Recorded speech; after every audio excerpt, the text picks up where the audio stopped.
네, 지난 시간에는 직업상담사에 대한 것을 한번 살펴봤습니다. 직업상담사의 개념과 그리고 직업상담사 하는 일, 특징, 그리고 대상, 직업상담에 있어서의 주요 이슈 이런 부분들을 봤는데요. 직업상담사가 되기 위해서는 가장 먼저 하셔야 될 부분들이 직업상담사 자격을 취득하는 것이라고 했습니다. 직업상담사 자격이 없어도 사실은 직업상담 일을 하고 계시는 분들도 있습니다. 예전부터 직업과 관련돼서 직업 소개업 같은 것들을 운영하고 계셨던 분들은 자격이 없어도 하셨는데 지금은 사실 직업안정법에 의해서 직업 소개업, 유료 직업 소개업을 운영을 하려면 직업 상담사 1인 이상을 꼭 배치해야 되는 그런 상황이 있기 때문에 그 이후로는 직업 상담사 자격이 있는 분들을 중심으로 채용이 이루어지고 있기도 하고요. 그리고 그게 아니더라도 직업 소개업이 아니더라도 직업 상담을 하기 위해서 직원을 채용할 때에는 직업상담사 자격증을 거의 필수적으로 요구하고 있습니다. 자격증이 필수적으로 있으면서 그리고 이제 관련 경험이 몇 개월 이상 또는 1년 이상 이런 식으로 요구되어지고 있는 그런 상황이라 직업상담사를 반드시 취득하는 것이 취업에 도움이 된다라고 이야기할 수 있겠죠. 그래서 그러면 직업상담사 자격을 취득하려면 어떻게 해야 하는가? 직업상담사 자격은 국가기술 자격으로 현재 되어 있고 직업상담사 2급 자격과 1급 자격으로 나뉘어져서 운영이 되고 있습니다. 한번 살펴보면 검정형과 과정평가형으로 지금 현재 자격 검정이 이루어지고 있는데요. 직업상담사 1급은 2급 취득자의 경우에 2급을 취득하고 난 이후 직업 상담 관련 경력을 2년 이상 보유하고 있는 사람들이 응시하실 수가 있습니다. 만약에 2급 자격이 없다라고 하면 상담 관련 경력이 3년 이상 되신 분들이 1급 자격 시험에 응시할 수 있는 그런 이제 자격이고요. 1급의 경우에는 사실 시험이 좀 어렵습니다.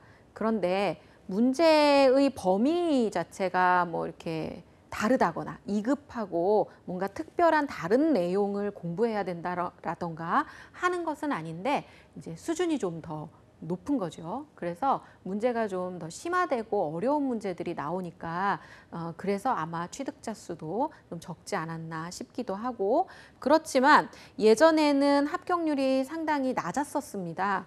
문제도 굉장히 어려웠고요. 그렇지만 지금 현재는 좀 난이도가 조절이 돼서 합격률이 26.8%, 응시를 하면 합격자는 그래도 한 10명 중에 한 3명 정도는 합격이 가능하다라고 볼 수 있는 그런 정도의 수준이라고 이야기할 수 있겠습니다. 이렇게 검정형은 지금 현재 한 20여 년 정도 계속해서 운영이 돼서 자격 취득자가 한 5만 명 정도에 이르는 그런 정도로 지금 이제 자격 운영이 되고 있는데 최근 들어서 과정평가형이라고 해서 그냥 공부해서 암기식으로 지식을 측정하는 그런 형태의 검정형 말고 교육 과정을 보겠다라고 해서 몇백 시간 정도의 교육 과정을 이수를 하고 그 과정을 통해서 내부 평가와 외부 평가를 받고 그걸 통해서 자격을 주는 그래서 조금 더 현장이나 실무에 가까운 능력을 검증할 수 있도록 하는 자격 제도가 지금 이제 계속해서 자격이 변하는 그런 과정에 있는데 그 과정평가형으로 지금 직업상담사 2급 자격이 현재 도입이 돼서 2018년도부터 운영이 되고 있습니다. 이제 올해 2년 차 들어가고 있는데요. 취득자가 현재 212명. 그리고 합격률은 거의 65.8% 정도가 나옵니다. 그러니까 어떤 교육 과정을 몇백 시간 정도를 듣고 그 과정에서 평가를 받고 하기 때문에 합격률은 상대적으로 검정형보다는 굉장히 높게 나오는 편이지만 그 많은 과정들을 다 교육에 참여해야 되고 또 평가에 응해야 되고 평가를 통과해야 되고 하는 그 과정들을 다 겪어야 하기 때문에 사실 많은 부담 그러니까 시간적인 그런 부담을 느낄 수 있는 그런 제도라고도 볼 수 있겠죠. 그렇지만 양쪽 다 국가기술 자격으로 동등한 자격을 인정받고 있기 때문에 이제 그 수검자 입장에서 어떤 쪽이 더 편한지를 가지고 선택을 해야 하는 그런 문제라고 볼 수 있겠습니다. 검정형 자격 같은 경우에는 큐넷에 들어가시면 그 자격에 관한 정보들을 쭉 찾아보실 수 있고, 과정평가형 자격 같은 경우에는 CQNet이라고 해서 다른 또 과정평가형 자격과 관련된 또 그 별도의 사이트가 있습니다. 거기에 들어가서 자격명을 검색을 하시면 직업상담사 2급 자격에 대한 과정평가형 자격 그 정보를 또 얻으실 수 있을 것입니다. 시간이 되시면 한번 검색을 해보시면 좋을 것 같고요. 그럼 지금부터는 검정형 자격에 대한 부분들을 좀 같이 살펴보도록 할 건데요. 검정형 자격은 학과를 정해놓거나 아니면 학력 수준을 정해놓거나 하지는 않았습니다. 그러나 대체로는 심리학과나 경영경제학과나 법정계열학과나 또는 교육학과나 또는 사회복지학과나 이렇게 이런 학과를 나오신 분들이 주로 많이 응시하고 관련 학과라고 보고 있는데, 그렇다고 해서 다른 그럼 이공계를 전공하신 분들은 뭐 응시를 못하느냐, 그런 건 아닙니다. 그래서 어떤 학력이나 학과 같은 전공을 정해 놓지는 않았다라는 점을 기억을 해두시면 좋겠고요. 학원이나 직업훈련기관에서도 직업상담사 이 검정형 대비한 훈련 과정들을 많이 개설을 하고 공부를 하고 있죠. 시험 과목으로는 필기와 실기로 나누어지는데요. 필기는 직업상담학, 직업심리학, 직업정보론, 노동시장론, 노동관계법규 해서 총 5과목입니다. 이 5과목이나 공부를 해야 하고, 이 5과목을 또 필기와 실기를 다 봐야 하고, 그리고 60점 이상 평균을 받아야 하는 거기 때문에 만만치는 않겠죠. 과목 하나당 내용도 굉장히 좀 방대하기는 합니다. 그래서 어려워하시는 부분들이 이제 생소한 영역인 경우들이 많고, 심리학 용어라든지 경제학 용어라든지 이렇게 그 용어에 대한 이해부터 공부를 하셔야 되고, 양이 방대하고 한 부분들에서 많이 어려움을 호소하기도 합니다. 각각 필기시험에서는 20문제씩 총 100문제가 출제가 되고요. 각 과목별로 괄하기 40점이 정해져 있습니다. 어떤 과목 중에 하나라도 40점 미만이 나오면 자격을 취득할 수가 없게 되겠고, 그리고 평균적으로 60점 이상이 되어야 필기시험에 합격하실 수가 있습니다. 실기의 경우에는 직업상담 실무라고 되어 있고, 노동관계법규를 제외한 나머지 과목에서 주관식 필답형 문제로 출제가 됩니다. 대체로는 한 15문제에서 20문제 정도의 문제들이 나오고요. 그 가운데 직업 상담과 심리에 관련된 문제 비중이 좀 높은 편입니다. 그래서 많을 때는 한 60% 이상 심리와 상담과 관련된 문제가 나오고, 나머지 30~40%가 노동시장이나 직업정보와 관련된 문제들이 출제가 되고 있다, 이렇게 말씀을 드리고, 전체 문제들을 합쳐서 60점 이상 맞으면 실기시험에서 또 합격하실 수가 있겠습니다. 그렇게 하면 이제 최종 합격이 되겠죠. 그래서 필기의 경우에는 객관식 사지택일형이고 총 150분의 시간을 통해서 필기시험을 치르게 되겠고요. 실기시험은 주관식 필답형인데 약 2시간 30분 정도 시험을 봅니다. 아까 말씀드린 것처럼 15문제에서 20문제 정도 되는 문제를 2시간 30분 내에 기억해내서 또 쓰고, 쓴 것을 또 잘 정리하고 해서 나오는데 시간이 어떤 경우에는 굉장히 모자르기도 합니다. 그래서 시간 배분을 잘 하는 것도 합격의 한 방법이 될 수 있겠습니다.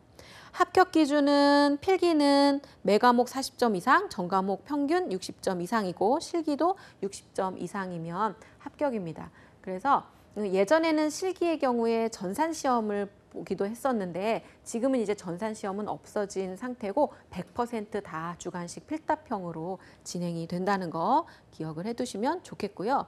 출제 기준을 살펴보면 이 출제 기준도 큐넷이라는 그 사이트에 들어가시면 여러분들이 다 찾아보실 수 있는 그런 내용인데요.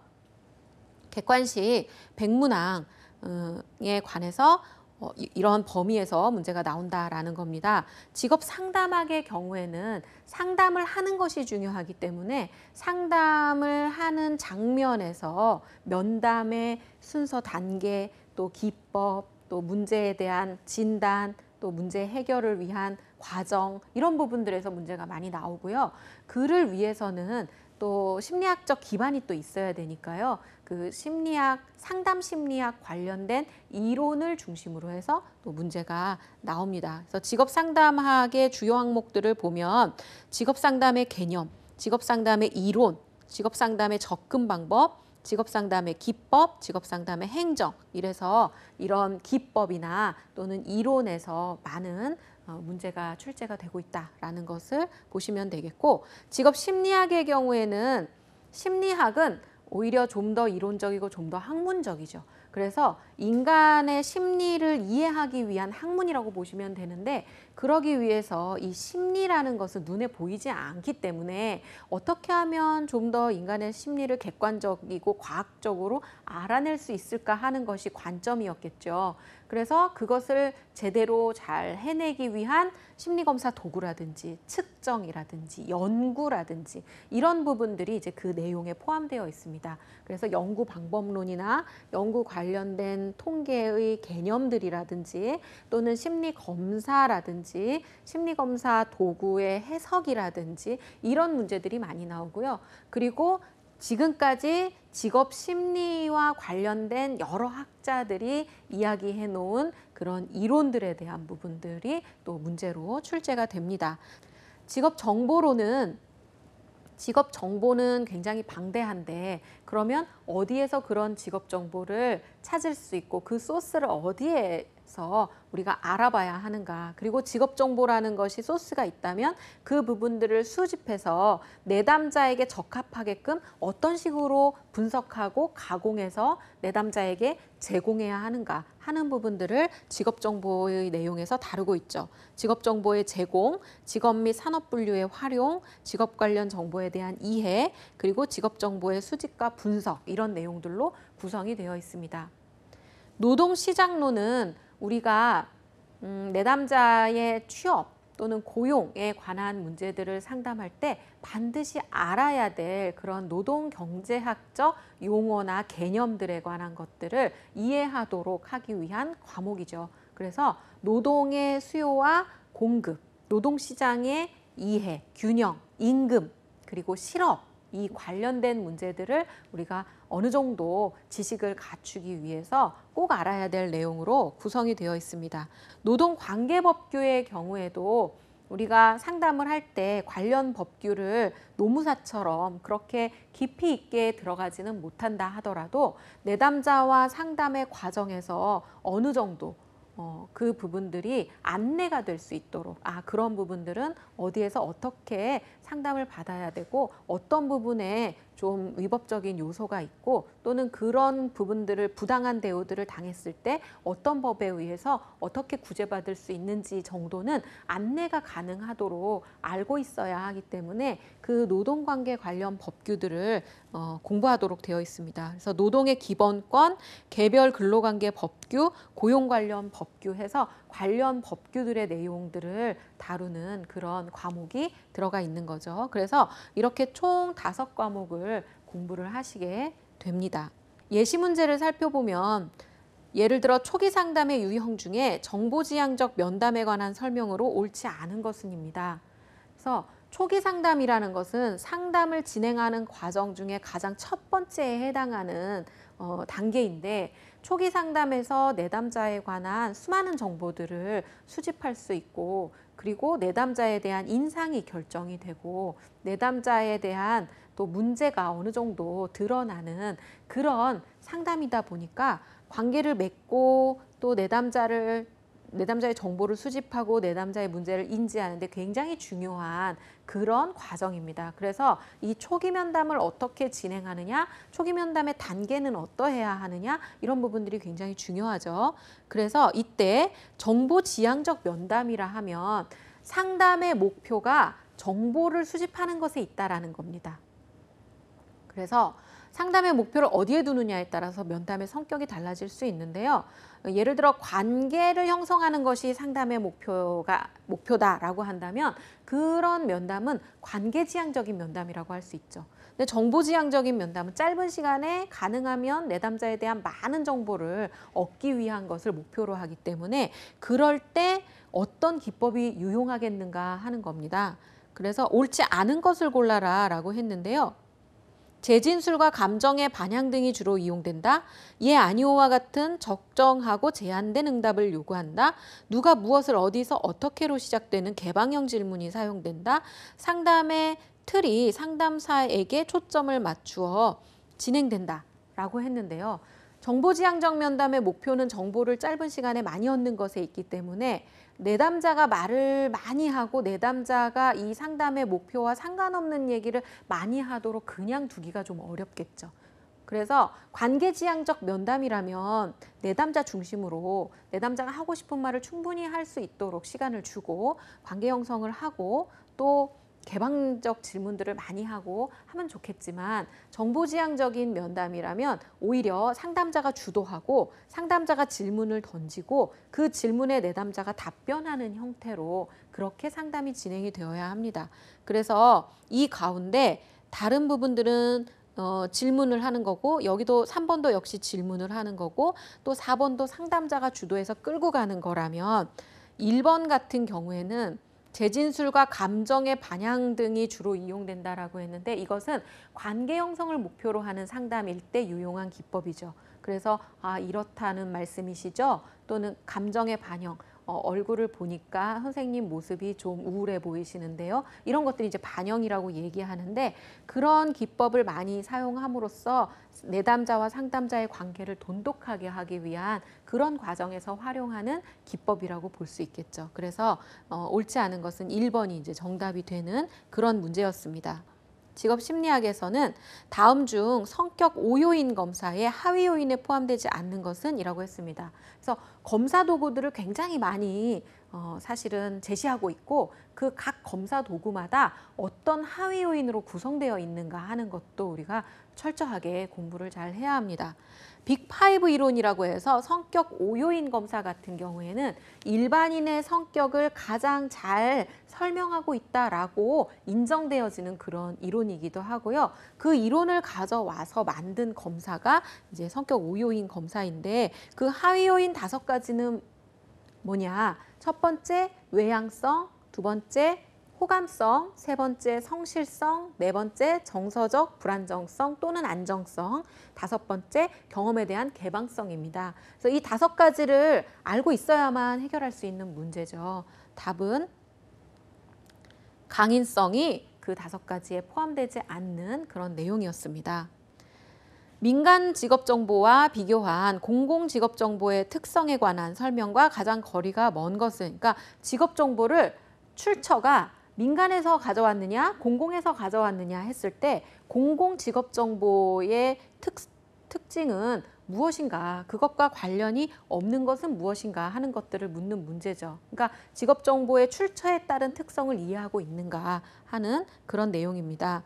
그래서 가장 거리가 먼 것을 살펴보면 필요한 시기에 최대한 활용되도록 한시적으로 신속하게 생산 및 운영된다라고 했는데요. 공공직업 정보 같은 경우에는 한시적인 것이 아니라 지속적으로 생산되고 운영이 되죠. 그래서 통계청에서 발표하는 그런 조사하고 발표하는 정보들이나 또 고용노동부에서 조사하고 발표하는 정보들이나 생각해 보시면 매년 하거나 또는 뭐 경년으로 하거나 5년에 한 번씩 하거나 해서 그 지속성을 가지면서 추이까지도 살펴볼 수 있도록 하는, 그러면서 안정성을 가지도록 하는 그런 형태의 직업 정보들이 공공에서 운영되는 직업 정보라고 볼 수 있죠.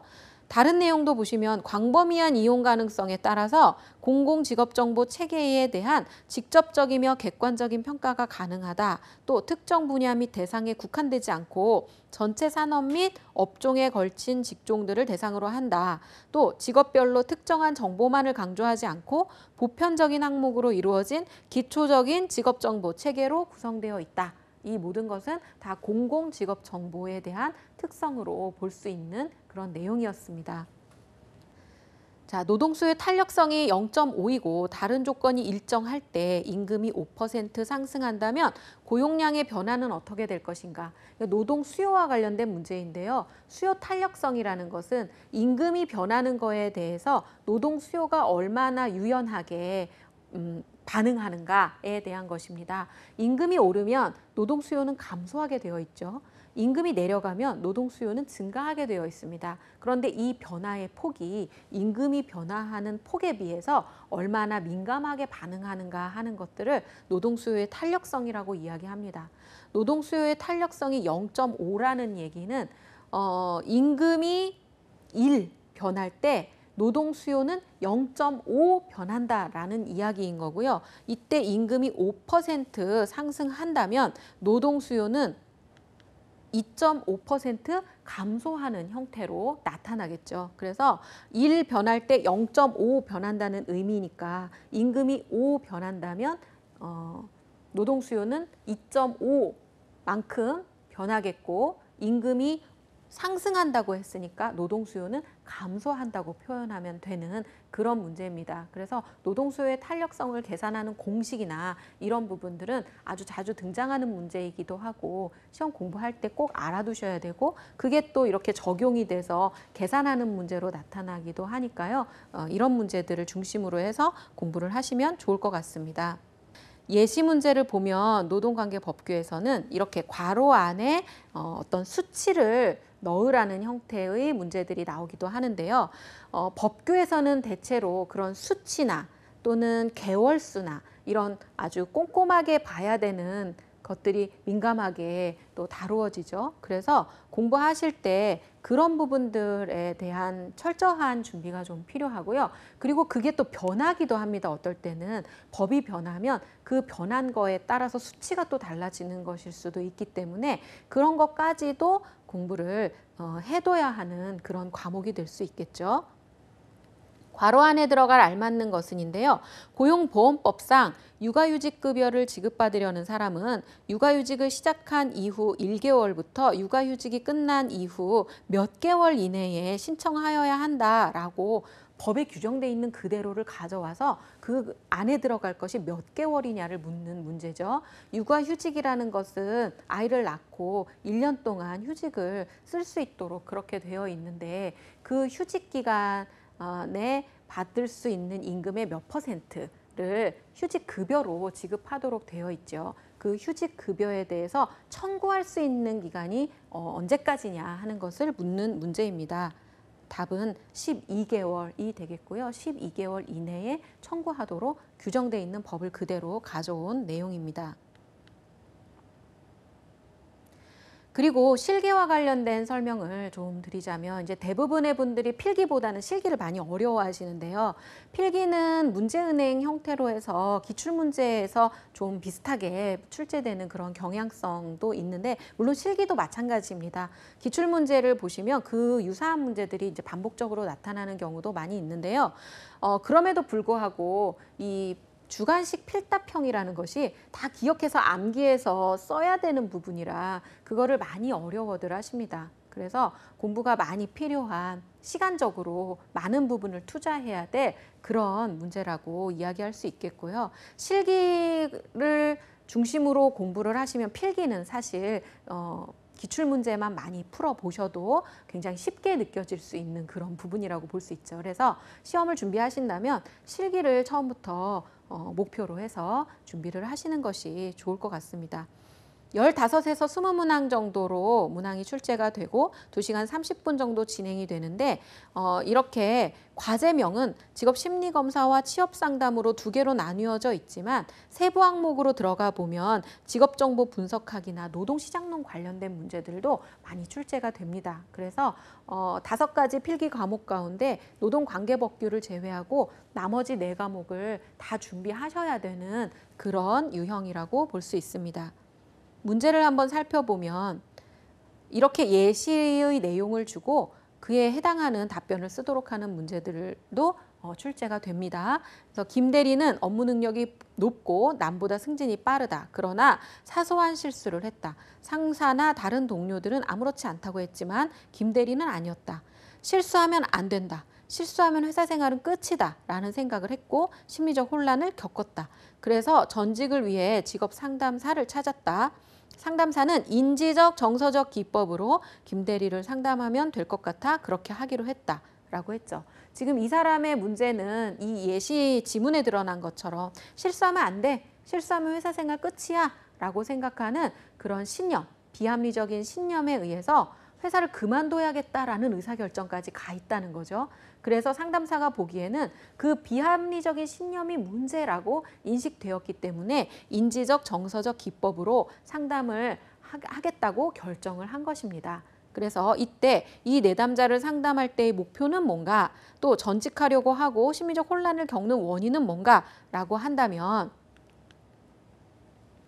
목표는 김 대리가 하고 있는 그 비합리적인 생각, 비합리적인 신념을 합리적 신념으로 전환시켜 주는 것. 실수할 수도 있지, 다음에 잘하면 되지 라는 식으로 지금 현재 실수하면 끝이야 라는 것을 좀 현실적인 생각으로 바꿔주는 것, 그것이 이제 첫 번째 목표가 되겠고요.